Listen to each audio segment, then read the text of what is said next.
आपण पाहत आहात तेज तुफान न्यूज, न्यायिक व निर्भीड बातम्यांचे सर्वांचे आवडते नेटवर्क। आंबेगाव तालुक्यातील एकलहरे येथे महिला मतदारांचा जनजागृती मेळावा संपन्न झाला। यावेळी आंबेगाव तालुका राष्ट्रवादी काँग्रेसचे डॉक्टर सुहास कहळणे यांनी उपस्थित महिलांना मार्गदर्शन केले। यावेळी आंबेगावच्या माजी सभापती उषाताई कानडे यांनी कळंबमध्ये नामदार दिलीप वळसे पाटील यांच्या माध्यमातून भरपूर विकास कामे झाली व होणार असे त्या भाषणात म्हणाल्या। सर्व लाडक्या बहिणींना नामदार साहेबांच्या म्हणजेच महायुती सरकारच्या माध्यमातून पैसे मिळालेले आहेत। बहिणींनी सुद्धा भावाला ओवाळणी म्हणून मतदान करावे आणि भरघोस मतांनी विजयी करावे असे आवाहन केले आहे। यावेळी शेकडो महिला उपस्थित होत्या। मुख्य संपादक अयूब शेख, तेज तुफान न्यूज, कळंब, आंबेगाव, पुणे। ज्यांनी एखादी सहकारी संस्था काढली नाही, ज्यांनी आपल्या सहकारी संस्थेवर बोलावं किंवा ज्यांनी आतापर्यंत आपल्याच राहून विकासाच्या गप्पा मारल्या, त्यांना आज विकास दिसत नाही। त्याच्यामुळे लोकांच्या भागाला बळी पडू नका।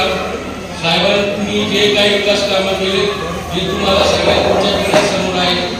बऱ्याच आता जुन्या जाणते जे आहे, जुन्या जाणत्या महिला वर्ग भगिनी जे आहे, त्या सगळ्यांना माहिती की साहेबांनी काय केले, साहेब काय करू शकतात। आता 300 बेडचं रुग्णालय तांबडेमाळ्याचं होते, त्याच्यामध्ये गावामध्ये जो उपजिल्हा रुग्णालय आहे ते तुमच्या खास महिलांसाठी ते रुग्णालय राहणार, म्हणजे महिलांच्या तक्रारी महिलांचंच रुग्णालय, तिथं सगळ्या महिलांचे उपचार होतात। अशा पद्धतीने आता साहेबांनी गेल्या आठवड्यात डिक्लेअर केलं की गाव तिथे अस्मितावर उभारलं।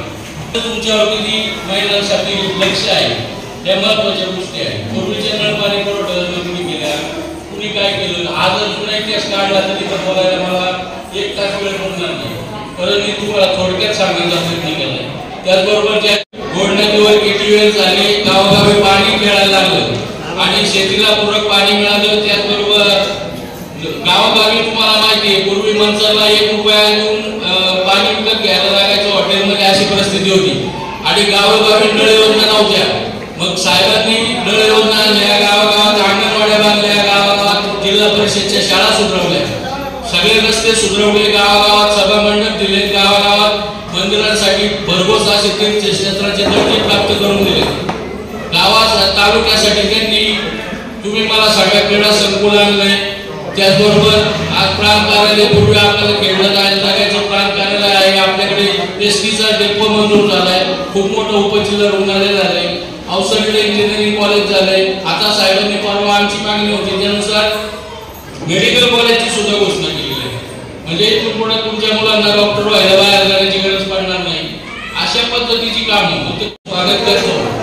सर्व महिला भगिनींना ज्ञातच असेल, आंबेगाव विधानसभा मतदारसंघात येत्या 20 तारखेला निवडणूक आहे आणि आपल्या सर्वांचे लाडके नेते नामदार दिलीपराव वळसे पाटील साहेब यांचं मशीनवर बटन 2 नंबरला आहे। आपली निशाणी घड्याळ आहे। सर्वांनी नामदारांना मोठ्या मताधिक्याने निवडून द्यावा असं मी सर्वप्रथम आवाहन करतो। आणि आपल्या सर्वांना माहितीच आहे, आताचं जे युतीचं सरकार आहे याच्यामध्ये नामदार साहेब मंत्री म्हणून काम करतात। या सरकारने तुम्हाला महिलांना एसटी मध्ये 50% सवलत, त्याचबरोबर महिलांना संजय गांधी निराधार योजना, त्याचबरोबर ज्यांना एक मुलगी आहे तिच्या शिक्षणाच्या खर्चासाठी महिन्याला 6000 रुपये, त्याचबरोबर ज्या मुली उच्च शिक्षणासाठी पुढे शिकायला जातील युनिव्हर्सिटीमध्ये त्यांची सर्व फी हे गव्हर्नमेंट भरणार आहे। त्याचबरोबर सर्वसामान्य स्त्रियांना 3 गॅस सिलेंडर मोफत देण्यात येणार आहे। त्याचबरोबर तुम्हा सर्वांना माहितीच आहे, आता दिवाळीला तुम्हाला लाडकी बहीण योजनेअंतर्गत प्रत्येकीच्या खात्यात एक ओवाळणी, एक भाऊबीज बहिणीची भेट म्हणून तुमच्या खात्यात फुलाची पाकळी जमा झालेली आहे। ही अशाच पद्धतीने या योजनांचा लाभ भविष्यात मिळणार आहे। आणि ज्या कोणी महिलांचं समजा आता एनरोलमेंट राहिले असेल, लाडकी बहीण योजनेचे फॉर्म भरायचे राहिले असतील, कोणाचं काही टेक्निकल इश्यू झाला असेल, आता इलेक्शन होऊ द्या, 20, 22, 23 तारखेला निकाल लागेल, त्यानंतर आपण त्या बाकीच्यांची फॉर्म परत भरून घेऊ। आणि खऱ्या अर्थाने महिला मेळावा आहे म्हणून मी फक्त महिलांच्या योजना सांगतोय। वयस्कर महिलांना तीर्थक्षेत्र दर्शनासाठी या गव्हर्नमेंटने एक योजना दिली, ज्येष्ठांसाठी पर्यटनासाठी तीर्थक्षेत्र दर्शनासाठी सरकार तुम्हाला एक विशिष्ट मानधन देणार. अशा पद्धतीने खऱ्या अर्थाने जे महिलांचा सन्मान ठेवण्याचं जे काम केलेलं आहे ते या सरकारने केलंय आणि त्या खऱ्या अर्थाने या सरकारमध्ये कॅबिनेटमध्ये हे निर्णय घेत असताना आपल्या तालुक्याचे लोकप्रतिनिधी आमदार दिलीपराव वळसे पाटील साहेब हे या निर्णय प्रक्रियेमध्ये समाविष्ट असतात. तुमचं दिलेलं एक मत हे आमदार साहेबांना ताकद देत असतं आणि त्याच्या बळावर आमदार साहेब तिथे आज महाराष्ट्राच्या राजकारणामध्ये एक धुरंधर नेतृत्व म्हणून पुढे येते. आपल्या सर्वांना माहिती साहेबांनी आतापर्यंत तालुक्याचा जो विकास केलेला आहे आता हे सांगण्यास बऱ्याच गोष्टी तुम्हाला माहिती शिक्षण क्षेत्र असेल आरोग्य असेल प्रशासन असेल असं कुठलंही क्षेत्र राहिलं नाही की जिथे साहेबांनी काम केलेलं नाही किंवा 35 वर्षात साहेबांनी कुठलं काम ठेवलेलं आहे. आतापर्यंत तुम्हाला सगळ्यांना माहित आहे पूर्वीचा आंबेगाव तालुका दुष्काळग्रस्त होता.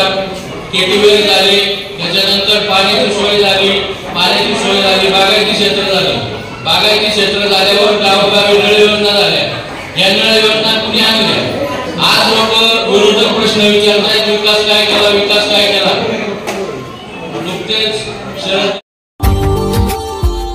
Subscribe now and press the bell icon. Never miss an update.